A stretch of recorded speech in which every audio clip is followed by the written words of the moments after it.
Welcome to Near and Far, the World Catholicism podcast. I'm your host, Bill Cavanaugh, Director of the Center for World Catholicism and Intercultural Theology at DePaul University in Chicago. There is one small error to be corrected in the following podcast. When Professor Thorsen says Syro-Phoenician, he means to say Syriac Orthodox. Okay, welcome everybody to the podcast today. My name is Bill Cavanaugh. I'm the Director of the Center for World Catholicism and Intercultural Theology at DePaul University, and I'm very pleased to have my friend and colleague Jakob Egeris Thorsen from Denmark, who's here working as a visiting scholar for this quarter on the church in Guatemala. And Jakob, welcome. Thank you very much, Bill.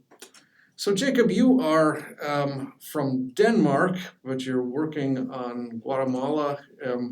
One doesn't meet a lot of Danish Catholics. Tell us a little bit about your story and a little bit about the church in Denmark. Well, as most of the listeners might know, Denmark is a majority Lutheran country where 75% or 77% are members of the Lutheran Church, and so was I. I thought that I was going to be a Lutheran minister, pastor, when I was a small boy. But as a 16-year-old, I traveled to Guatemala as an exchange student, high school exchange student, and lived there for 1 year with a new Pentecostal family, actually. And I met my future wife there too. And getting to know her and getting to know Guatemala, and also actually having a great aunt who was Catholic, I slowly, over a period of 7-8 years, came closer and closer to the Catholic Church, and in the end, I thought it would not be honest not to convert. So I did that, and I had to give up the dream of becoming a pastor. Okay. Did you convert before or after you married your wife? I converted after. Okay. Yeah, we married very young when we were 18. Wow. And I converted when I was 25 or something like that. Okay. Yeah. And you've got children? I've got 3 children, aged 20, 18, and 14 almost. Okay. Yeah, talk a little bit about the church, the Catholic Church in Denmark. It's a pretty small minority. It's a small church. There are around 50,000 registered members, which would make it not 1%, but almost 1% of the population. But in reality, there are maybe 250,000 Catholics because there are a lot of migrant workers from Eastern Europe, especially from Poland. But it's a small minority. However, it is the second largest Christian church in the country. Really? And it's very intercultural because there are people from all over the world. So in our average Sunday Mass, there will be around between 50 and 70 different nationalities gathered in one room, all celebrating in broken Danish.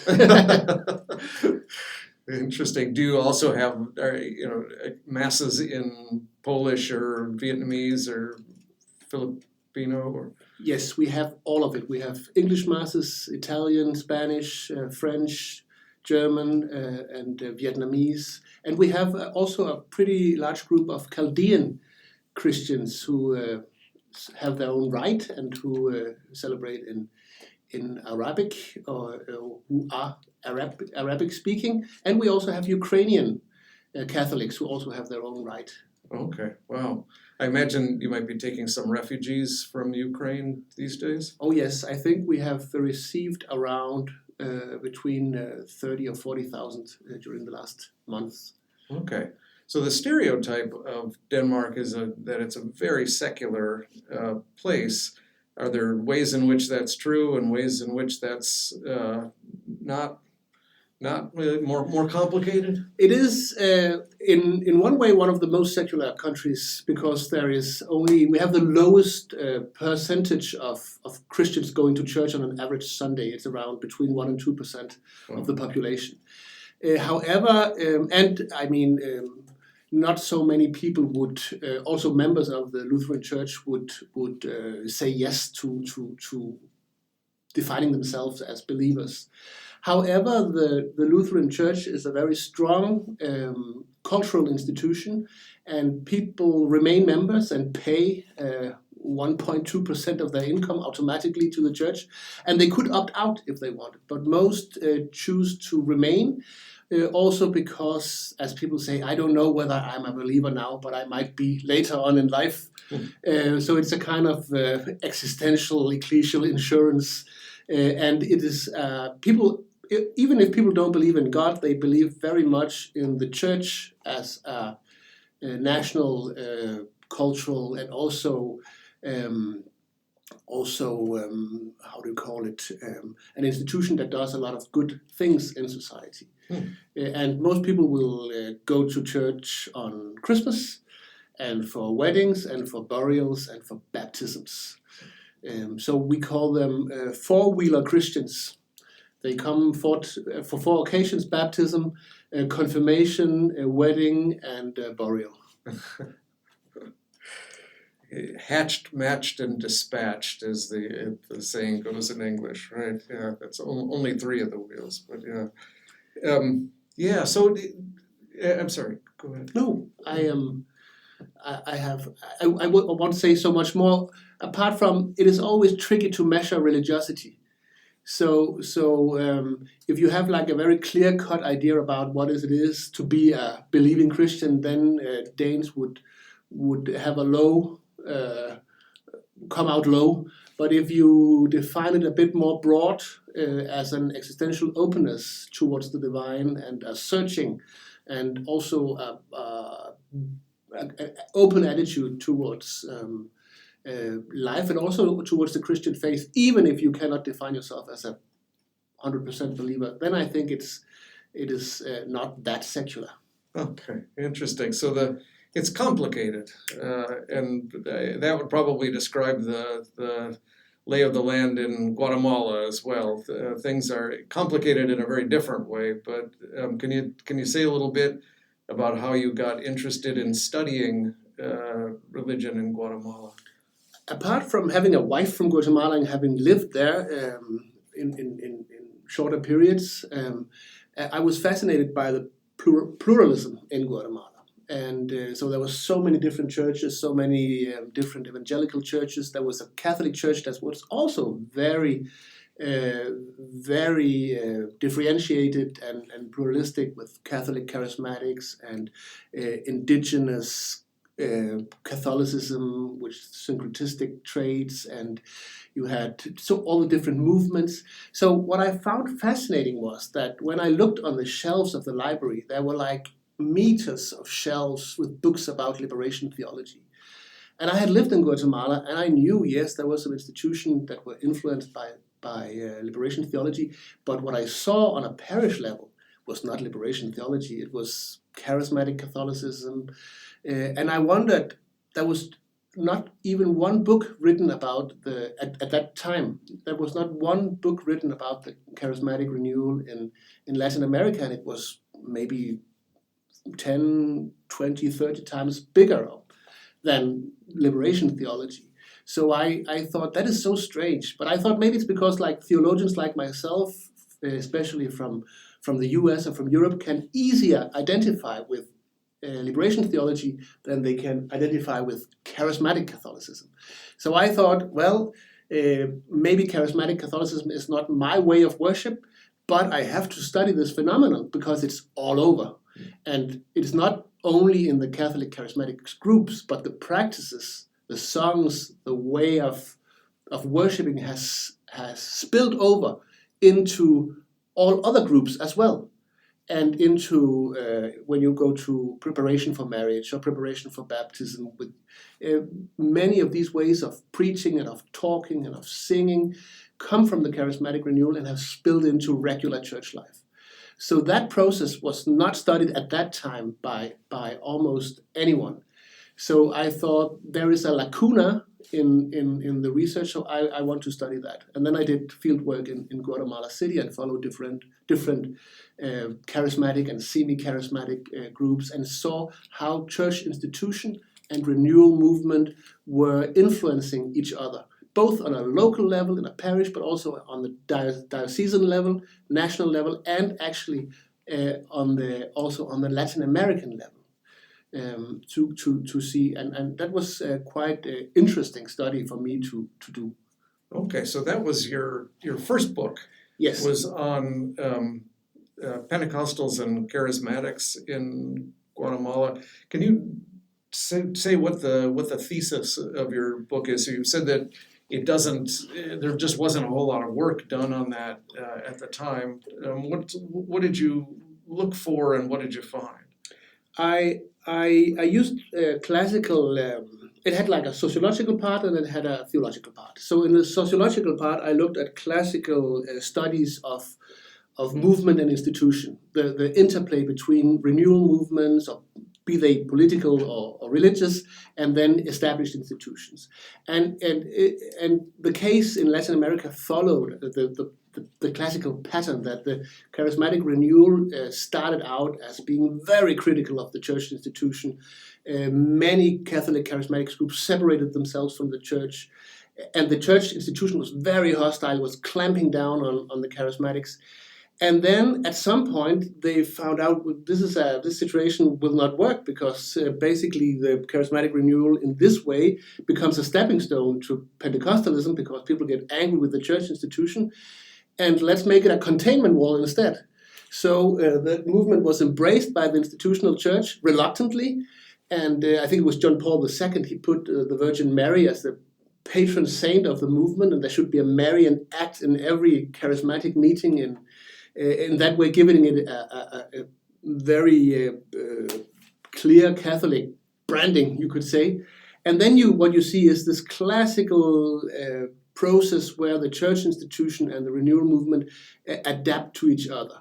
So the renewal movement becoming less rebellious, becoming more obedient, being more also directed by the church. And on the other hand, the church institution slowly adopting some of the practices from the renewal movement. So you have seen that before in church history, with the mendicant orders in the Middle Ages, and so on. So that was like the sociological part.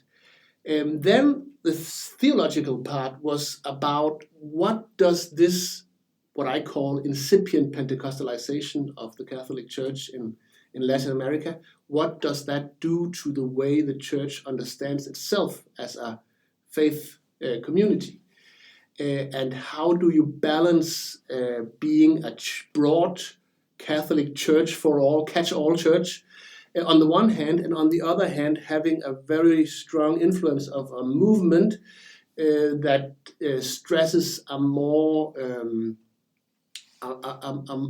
demanding understanding of what it means to be church? Can you have these two together? And also in the context of the new evangelization that also pushes in the direction of a church where every member has taken a stance and actively said yes to being a Catholic.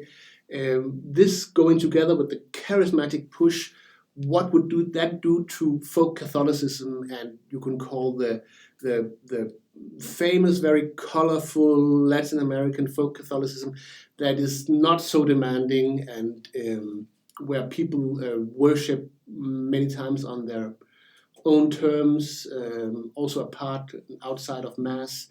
So I was looking at that, and I saw that there was a lot to gain for the Catholic Church by adopting this more demanding understanding of being church, but it also comes with a cost. And the cost is that many of the more cultural Catholics, or the Catholics, those who define themselves as Catholic, católico de mi manera, Catholic in my own way, you risk pushing them out of the church by putting high demands on what you need to do in order to be a good Catholic. So you cannot just have your kids baptized, you need to participate in 3 weekend courses, etc., etc. And pushing them out, then there's nowhere else to go, then they become atheists, agnostics. I mean, is that what you mean by pushing them out, or just disaffected? I think, disaffiliated, Catholic in my own way, or what you see now in new numbers from Chile, Argentina, if you don't count the number of baptized, but you ask people, what are you? Then suddenly the drop in Catholics is very high. And that is because many of those, they think, okay, if you're Catholic, then you need to do this and this and that. I cannot do that. So if I'm asked, then I say, no, I'm nothing. So that it is a very delicate balance for a church to see what should we do, what should we demand, who do we want to be? Yeah. So in some ways, this confirms Charles Taylor's thesis that in his famous book, The Secular Age, where it's precisely this kind of early modern effort to get people on board to make Christianity an ethical, kind of more demanding practice that leads towards the secularization of Europe and the so-called modern West. You're perfectly right, and if you see the enormous revival of Christianity in general, both Catholic and Protestant in Latin America, it's very much connected to the rapid social changes that the continent has undergone, especially since the middle of the 20th century, where folk Catholicism wouldn't do it if you had to survive in the city, and you needed a moral compass. You needed a community that would take care of you, and the institutional church in Latin America, and especially in places like Guatemala, was extremely weak due to liberal reformers in the 19th century had kicked almost out all priests out. So the institution was very weak. And so the response of the people was either to become Protestant or to organize themselves in new ways within the Catholic Church. And then you have this huge amount of, especially U.S., American, Canadian, and European priests coming to Latin America to save Latin America in the 50s and onward, and they basically organize or make the church strong again as an institution, and the Catholic Church in many ways copies the formula of success of the Protestant churches by beginning to define themselves as more close-knit communities of believers. And now you then see that this also comes is completely understandable, and it has done a lot of good to the Catholic Church in Latin America, also for vocations and things like that. But everything comes with a price, and that is maybe what we see now, especially in countries like Chile, Argentina, but you see it almost all over Latin America. If you go to the higher middle classes, that there is a certain amount of people in my generation, Generation X, and especially millennials, who opt out of organized religion. And you think the reason for that is that Catholicism has gotten more demanding? I mean, there are other reasons for that as well. Yes, but I think it's one of the contributing factors. Another thing is that you also see that many people who are evangelicals in the third or fourth generation begin to drop out of organized church life. So they become, instead of católico de mi manera, Catholic in my own way, they become evangélico de mi manera, evangelical in my own way. So they still understand themselves as evangelicals, but they are not closely attached to one church anymore. They maybe use media. They are maybe not as strict in the rules about, for example, dressing and drinking alcohol or dancing like their grandfather was. And in that way, they feel that they cannot fit within an established church anymore. And that is also a contributing factor. Okay, interesting.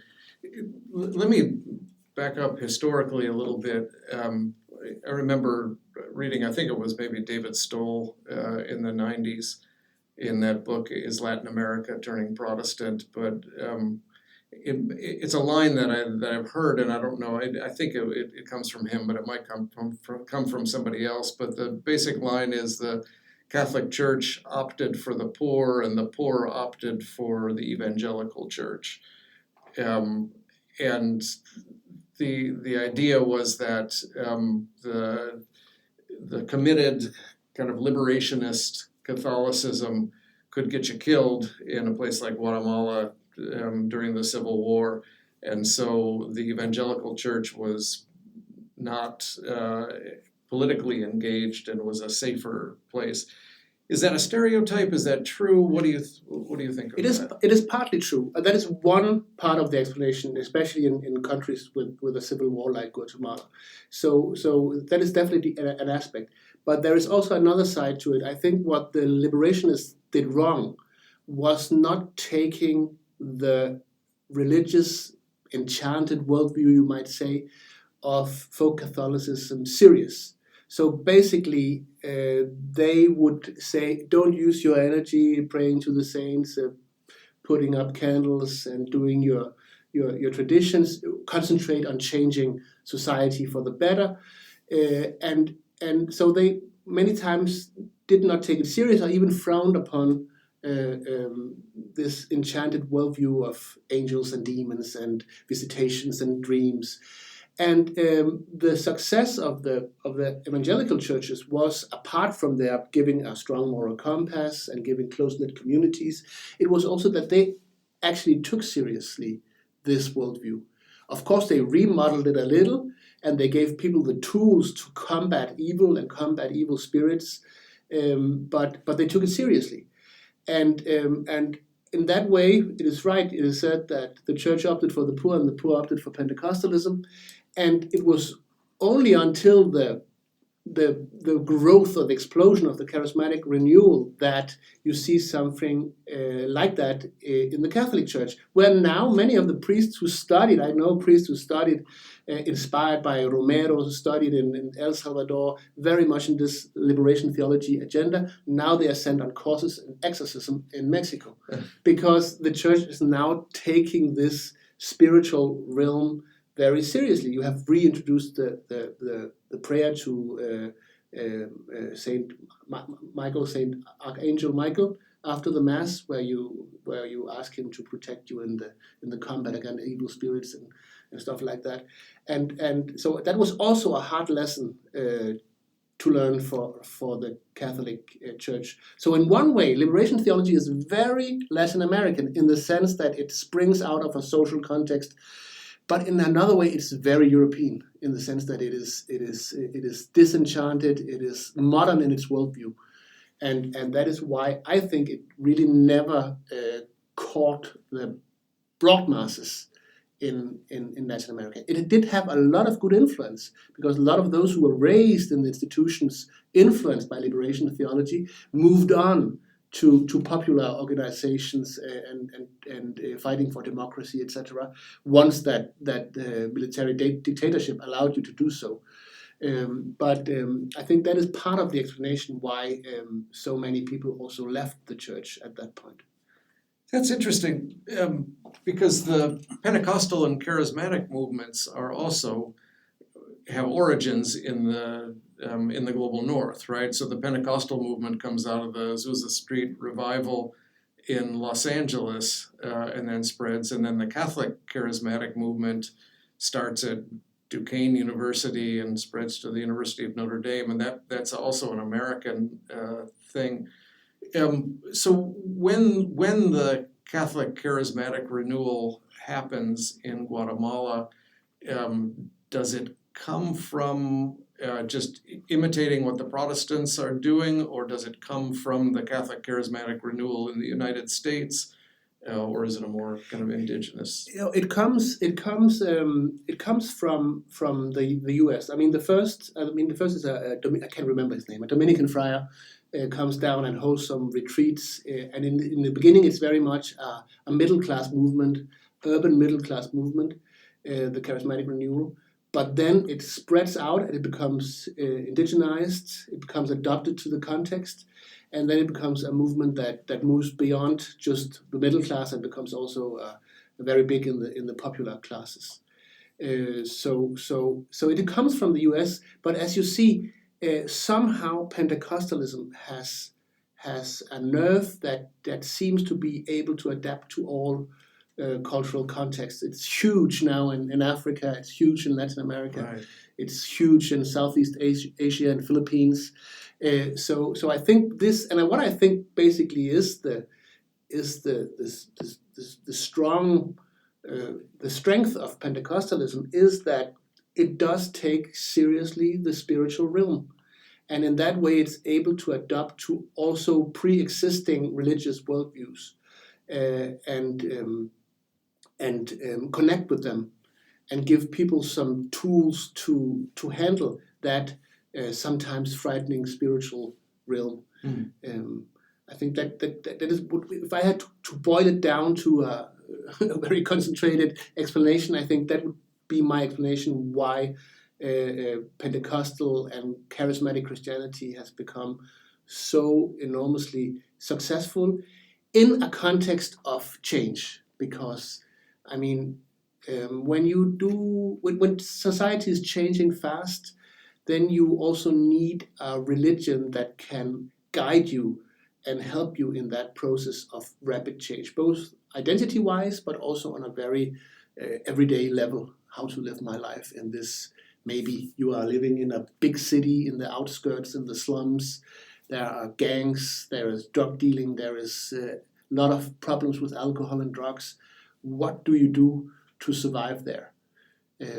I think in El Salvador and Guatemala, in many outskirts of the city, you have, as a young man, you have two choices. You can join the gangs or you can join a church group, be it Catholic or Pentecostal or evangelical. Interesting. So maybe we can start talking a little bit more about your current project, because some of what you're doing now is showing the response in Santiago Atitlán to the process of modernization. Could you say a little bit more about what that process of modernization is, what's causing it? Yeah, I have been very interested in religious change, obviously, in Latin America, and also especially I wanted to move into the indigenous realm.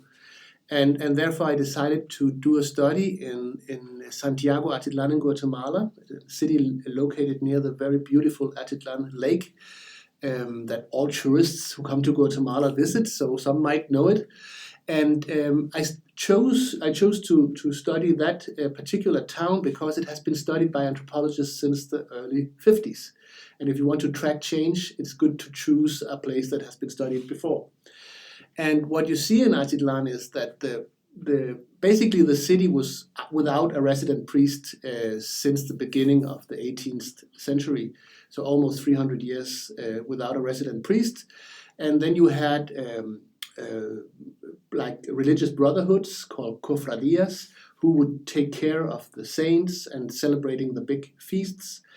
And what you would see there was that you would have a mix of Mayan cosmology and Mayan deities with the Christian Catholic saints and figures and understandings. And they would have this way of doing religion for many, many years. And 3, 4, 5, 6 times a year, a priest would come by and say Mass in Latin, baptize the children, and leave again.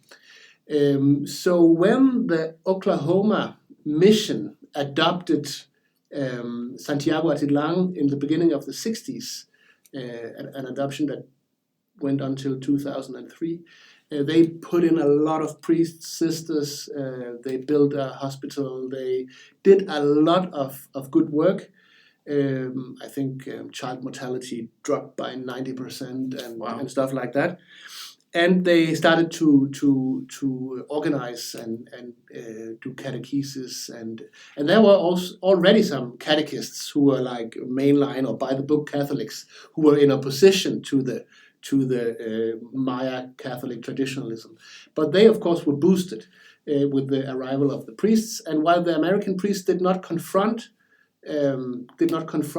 Maya traditionalism outright, they built up a Catholic infrastructure. And so today, this Maya traditionalism is only followed by like 5% of the population, maybe.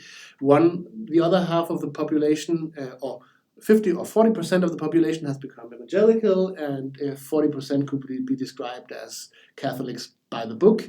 And then you have a small town where you have basically three different groups, which can again be subdivided, but we won't go into that, where you basically have three different groups who are fiercely competing for followers, but also for the right to define what is a proper Christian and the right to define what is a proper Tzutujil Maya.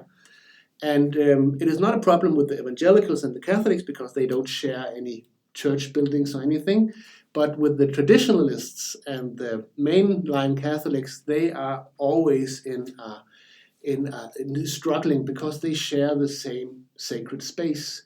All the side altars of the church are taken care of by the traditionalists. And because of the liberal reforms in the 19th century, the church does not belong to the Catholic Church. The church belongs to the church building belongs to the community.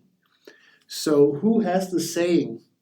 And what do you do? And basically what you see is that you have had some clashes, but then you also have attempts by the poor bishop who has tried to reconciliate parts. And today you have like two parallel systems. So for Good Friday, you have one mass inside the church for the traditionalist and one procession that proceeds in the traditionalist way. And then outside in the atrium of the church, you have a huge mainline Catholic celebration and another procession going out. So it is this struggle. And I wondered partly what is happening there, how can we understand it anthropologically, but also on a theological level, that is a broken community in some senses. They are all Christians, but they are fighting each other and they are competing. So are there ways that we could, the mainliners are very, very anti-traditionalism. So they basically say that is syncretism, that is pagan, that is heathen, throw it all away. And the traditionalists say, this is our way of being Catholic, we have always done like this. And they have a lot of stories and myths and understanding of the cosmos, of the nature around there, which is encapsulated in these stories. So on the one hand, I can understand the mainline Catholics who want to be mainline Catholics by the book, but they are also very fast to just throw everything away that was before, and thereby also losing a cultural memory of who we are. So I'm thinking about theologically, is it possible in some way to reconcile these different practices and worldviews of recreating community? So when you say traditionalist, you're using the term in a very different way than when we in the United States talk about a traditionalist. It tends to be, in the Catholic context, It tends to be somebody who likes the Latin Mass and so on. But you're talking about people that have worship of the saints and different deities and kind of intermingled with Catholic belief. And that's you used the term before of a kind of enchanted worldview that the Pentecostal charismatics have.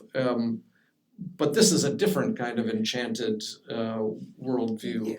So there's a kind of pre-modern enchantment and a modern enchantment, or how do you negotiate that? Yeah, I would say that is, when Gabriel Garcia Marquez won the Nobel Prize in Literature in the 80s, somewhere in the late 80s, I think it was, he said, all you people describe my books and the books of my fellow Latin American authors as magical realism. But he said, for a Latin American, it's not magical realism, it is realism. Because we all have experienced visions, dreams, talking saints, etc., etc.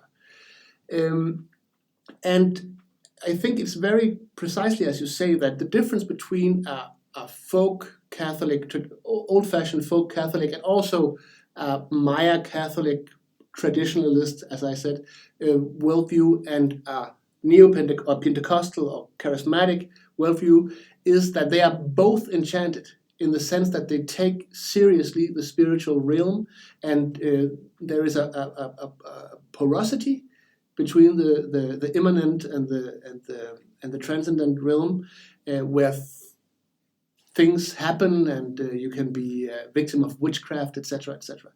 But whereas the Maya traditionalist worldview is more maybe a little more fatalistic and nebulous, so you cannot really grasp exactly what is up and down and what is good and bad and what will happen. Then in the Pentecostal and the charismatic enchanted worldview, it is more well ordered, it is more transparent, and there are some certain practices that you can acquire in order to wear off the evil forces. So in that sense, it is not a modernization in the secular European sense, but it is a modernization of an enchanted worldview that is remodeled in a way that it makes you can handle it, actually. And is that so? Say a little bit about the kind of economic and cultural when you say modernization, how does this kind of dualistic worldview fit in with changes in economy and culture and so on that you would identify as modernization in Santiago Atitlán? Yeah. Let's go back to a concrete place like Santiago Atitlán. You will see that 50 or 60 years ago, you would be a relatively secluded town where you would grow your corn, your beans, and you would have a year circle very much influenced by the agricultural circle. You would do some trade also, but that was how it was, and it was more or less predictable. You could have a bad year with no rain, you could have a bad harvest, but it was more or less, in that sense, predictable.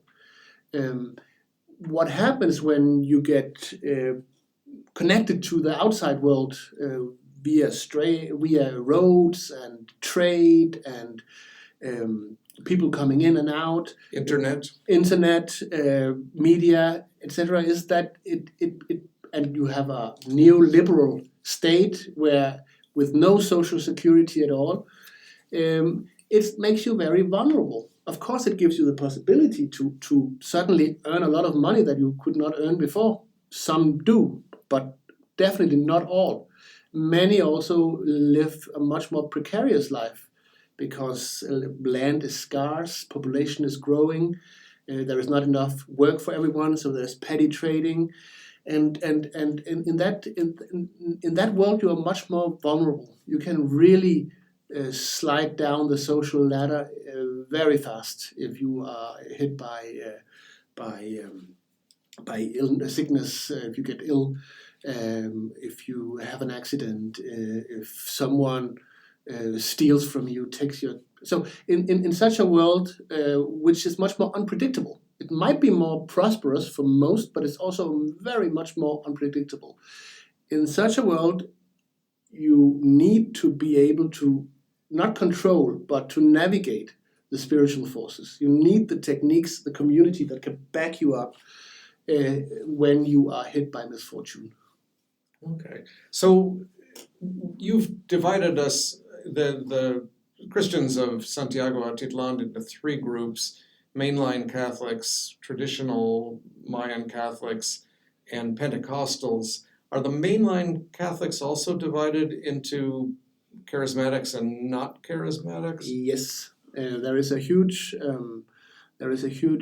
charismatic group, and then they're not the majority. And then there are the mainliners, which come out of the Catholic Action movement originally. So they both have a social focus, but also a very strong focus on orthodoxy and practice. And they are in internal infight, sometimes more, sometimes less. And then actually the last group, to make it more complicated, is that we have a Catholic split-off group, which are under a now Bishop Eduardo Aguirre, which have aligned themselves to the Syro-Phoenician Church. So you now actually have 400,000 Mayas who are liturgically Orthodox, because they are connected to the Syro-Phoenician Church, but they are basically charismatics. Charismatics with now adopting a Orthodox liturgy. But that is just to make it completely complicated. That's very interesting. How did that happen? And that happened because there was a split inside the Catholic Church with a very charismatic priest. And he couldn't get straight with his bishop, and he ended with going out of the Catholic Church, and he took with him some, at least at that time, I think it was around 100,000 people who followed him.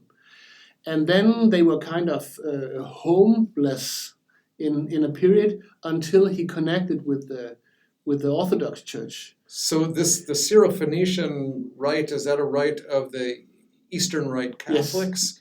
Okay. No, not Catholics, because they are not in communion with the Pope. Oh, they aren't. Okay. They aren't. So this is Orthodox, and yes, not Eastern Rite yeah, Catholic. Okay, yeah. Interesting. Yeah, I think that shows us what globalization is. 400 Mayas who are now part of the Orthodox Church. It's just as funny as in the Lutheran Church in Guatemala City. The biggest part of the congregation are Chinese Lutherans who were converted by Danish and German missionaries in China, and who after the Reformation fled to Latin America. That shows us what globalization is. Yeah, very interesting. So the bishop is trying to reconcile the various kinds of Catholics and holding talks. How are those going? It is going well now compared to before, because in 2011 there were clashes. And earlier in history, there have also been clashes, which sometimes were also violent. But now they are agreeing on a modus vivendi, a way of coexistence where the traditionalists are left to do their stuff as long as they don't drink alcohol inside the church and outside on the church plaza. And the priests participate in some of the things that the traditionalist wants them to participate in. But apart from that, they live their lives quite apart. But within every family, I have had examples of one who is in charge of a cofradia, of these traditionalist brotherhoods, and his wife would not go into the cofradia because she was mainline Catholic, so she would go to Mass, and their son had converted to Pentecostalism. So it's not like families that are divided. It goes right through families. And of course, you can sometimes people also switch back and forth. So, it's strictly forbidden for evangelicals to go to these cofradias for healing and stuff like that. But, if the kid is really sick and praying in the church hasn't helped, then sometimes they would come late at night, or they would just bring the closest of the baby to the cofradia. Someone else will bring it, and it will be blessed there in the old traditional way and brought back. So there is always this overlap, and orthodoxy in either of the three groups is not always as firm as the pastors and priests and lay leaders would like them to be. Lines are much easier to draw in theory than in practice, right? So Rodney Stark and Todd Harch and other people have argued that the growth of evangelical churches in Latin America has made the Catholic Church better by competition. You have to kind of wake up and get people more involved, and there's actually some empirical research that shows that where the evangelical churches are strong, the attendance at Catholic Mass has gone up. So they argue that competition has made the Catholic Church better, but in a lot of ways your research is pointing to the downside of that too, that you might get a more kind of committed core, but then there are people that have traditionally been Catholic who don't feel kind of welcome. I basically agree with them. It has made the Catholic Church much better, much more organized. They also have this article called The Churching of Latin America, Rodney Stark has, together with another author. And that is true. And if you see Santiago Atitlán, there are 300 lay groups who meet on a weekly basis, who visit the sick, who bring food out to the hamlets where people do not have enough to eat, who sing and who praise and who pray. They are only 24,000 Catholics. They have a chapel of perpetual adoration, which has been open all the time for 7 years now. 8 years now. I mean, that is impressive. You have people praying there. They take turns, these groups, to pray in there. So in that sense, they're completely right. It was necessary for the Catholic Church to step up, to organize themselves, to take the laity seriously. All that is completely correct. I just point to the downside that everything comes with a price. And once this period of mobilization, which has now been going on for 60, 70 years, once this period of mobilization ebbs out because society is changing, etc., then you might see, and I think that is what we are seeing now, you will see a new generation who do the same as Europeans and North Americans did in '68. So you will have this shift, talking with Taylor's terms, shift from an age of mobilization to an age of authenticity, where you will no longer just accept being enrolled in the church and adopting church doctrine, etc. So what you see now with the permission of same-sex marriages in Mexico City and in Argentina and in Chile, and abortion being permitted now in more and more places, I think that is exactly showing us that this super Catholic and Christian stronghold Latin America is not as safe and consolidated as you might think. So I think we will see much of these changes now in the next decades.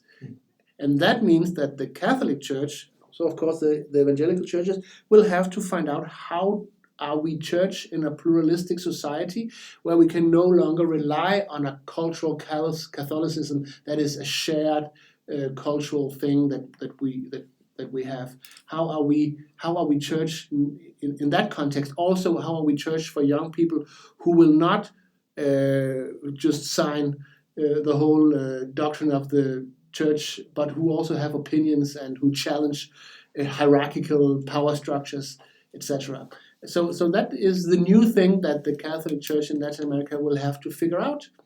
And likewise, the evangelical churches will have to figure out how can we be churches for a new third generation of evangelicals who have not had this conversion experience, who have been growing up in this and who also now form their own opinions.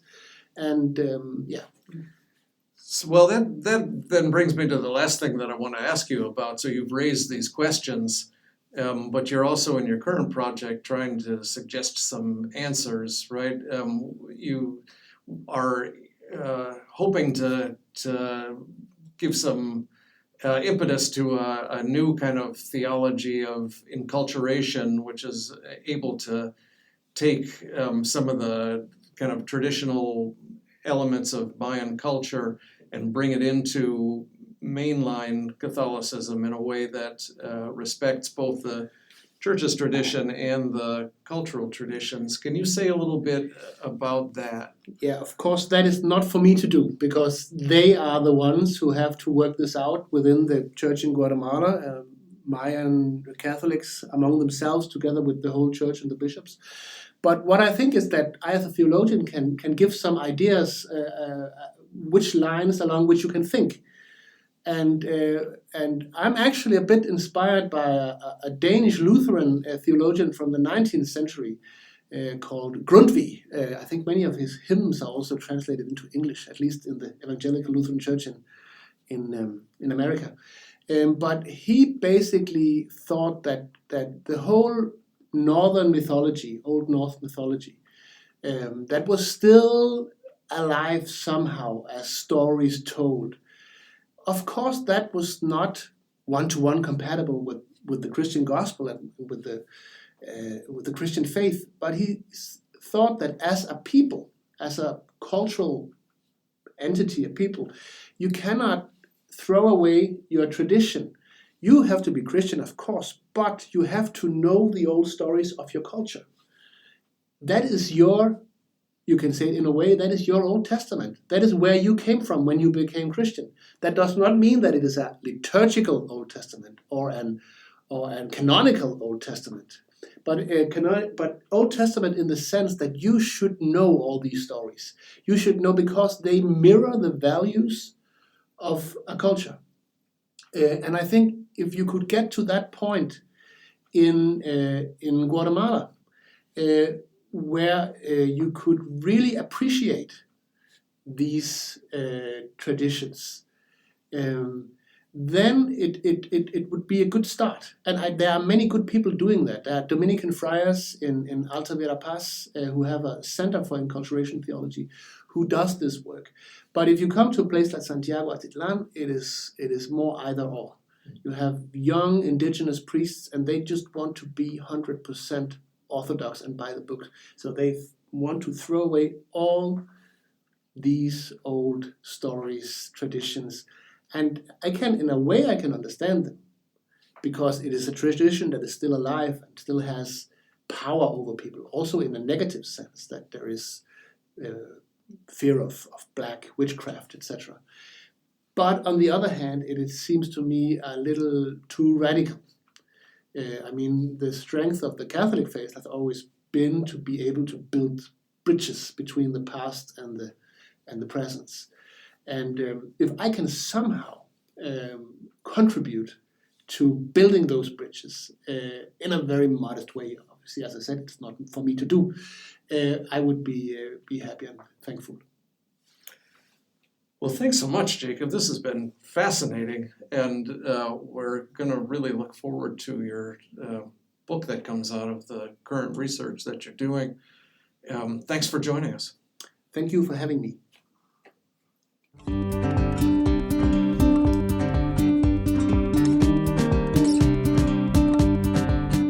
Near and Far is produced by the Center for World Catholicism and Intercultural Theology, a research institute focused on Catholicism around the world, with special attention to the Church in the Global South. The center is sponsored by DePaul University, a Catholic university in the Vincentian tradition in Chicago. Production assistance for Near and Far comes from Marlon Aguilar, Finnegan Chu, and Karen Kraft. For more information on the center and its activities, look for the Center for World Catholicism and Intercultural Theology on the web, Facebook, Twitter, Vimeo, and YouTube.